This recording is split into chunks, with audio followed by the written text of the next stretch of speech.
सनम को जोहार ज्ञानसियान YouTube channel pasta set कन सनम को सगुन दाराम दलाबन गाते को आर मिट्टी नवा वीडियो रे आर तेहना वीडियो दो बन नेल दाड़ेया सांताल होल कथा सांताली लोक कथा सांताल होल कथा रे दो पोतम ᱧᱩᱛᱩᱢ तीना साल रे उडुगकना आर ओकोय ओनोलिए ओलकाय ओना कोगे तेहन दो मिमिटा तिन लयबोना जहां को जुदी नोआ चैनल पुइलु धाव नेल ए उनको गुठेत अरदास नोआ चैनल बो सब्सक्राइब मा ओना साउते बेल आइकन से घंटी हबन दबा मा एनखान आपे ठेत अडी लगन नोटिफिकेशन सेटेरो आर पुइलु रे इᱧᱟ वीडियो बन नेल दाड़ेया देला ताले बाबन बिलोमा तेहना वीडियो बन नेला सांताली होल कथा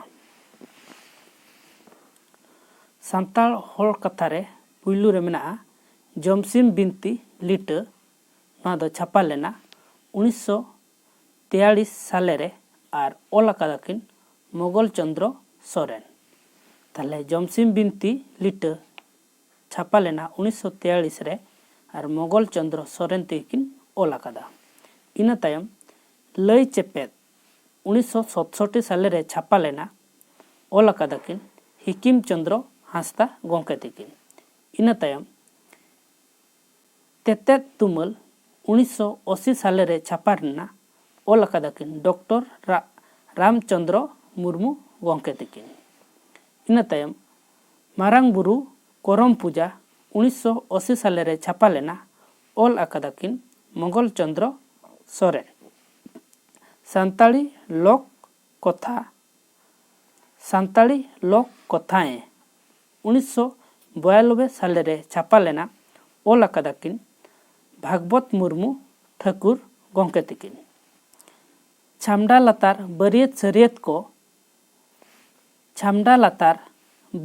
सरियत को छापा लेना 1983 साले रे ओल अकादाकिन नुनकुराम सोरेन खेरवाल सावता छापा लेना 1983 साले रे ओल अकादाकिन रमी टुडू इना तायम सांताली लोक संस्कृति 1983 साले रे छापा लेना ओल अकादाकिन बैद्यनाथ मार्डी गोंके तकिन मारांग बुरु बिनती 1985 साले रे छापा लेना ओल अकादाकिन कन्हैलाल टुडू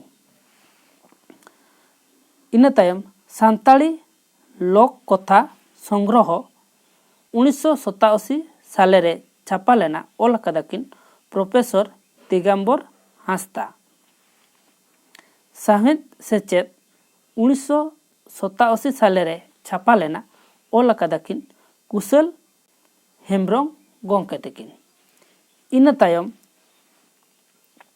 बोंगा हातम 1991 साले रे छापा लेना ओल अकादाकिन कुशल बास्के गोंके तकिन इना तायम होल होपन रेया अरिचली 1992 साले रे छापा लेना ओल अकादाकिन धीरेन्द्रनाथ बास्के गोंके तकिन इना तायम खेरवाल वंशो सांताल सेरवा 1993 साले रे छापा लेना ओल अकादाकिन कुशल हेम्ब्रम सांताल कोआ अरिचली अरसी 1994 साले रे छापा लेना ओल अकादाकिन स्टेनसिला हेम्ब्रम खेरवाल वंशा 1994 साले रे छापा लेना ओल अकादाकिन दशरथ मुर्मू चंपा मनमी आलांग आर तालाम 1995 साले रे छापा लेना ओल अकादाकिन होपन हेम्ब्रम इसरोल 1997 साले रे छापा लेना ओल अकादाकिन साधु रामचंद मुर्मू हापलाम कोको लय हटो अकादा 1969 साले रे छापा लेना ओल अकादाकिन रमेश्वर मुर्मू होल होपन कोआ सेदाय कथा 2001 रे छापा लेना नोआ दो ओल अका को से पार्सल लेन ताहे सांताल एकेडमी कोलकाता पाहटा खन होल होपन कोआ उपरूम 2001 रे छापा लेना ओल अकादाय एस मुर्मू सान्ताड़ी लोक कथाएं 2001 साले रे छापा लेना ओल अकादाय डोमान साहू समीर। आदिवासी कहानी संग्रह 2002 रे छापा लेना ओल अकादाय फिलिप्स आर टुडू। इना तायम सान्ताड़ी एक परिचय 2002 रे छापा लेना ओल अकादाकिन कृष्णचंद्र टुडू। इना तायम तुल जालाम बोआल 2002 रे छापा लेना ओल अकादाकिन चैतन प्रसाद टुडू। इना तायम जाहेर बोंगा सान्ताड़ को 2002 रे छापा लेना ओल अकादाकिन रमेश्वर मुर्मू।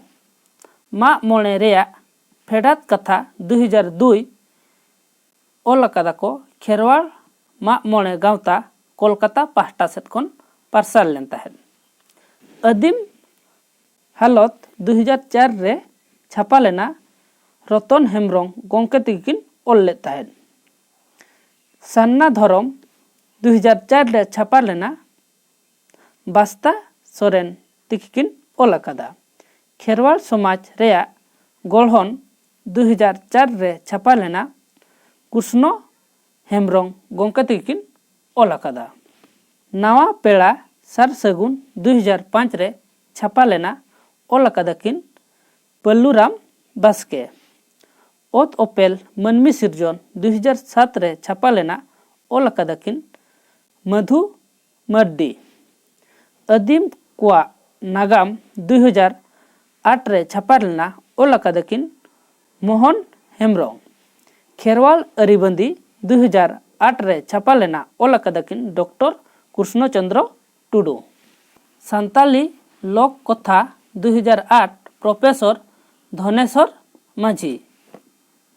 चंपा उजल डिडरी 2008 रे छापा लेना ओल अकादाकिन भोजराय हेम्ब्रम।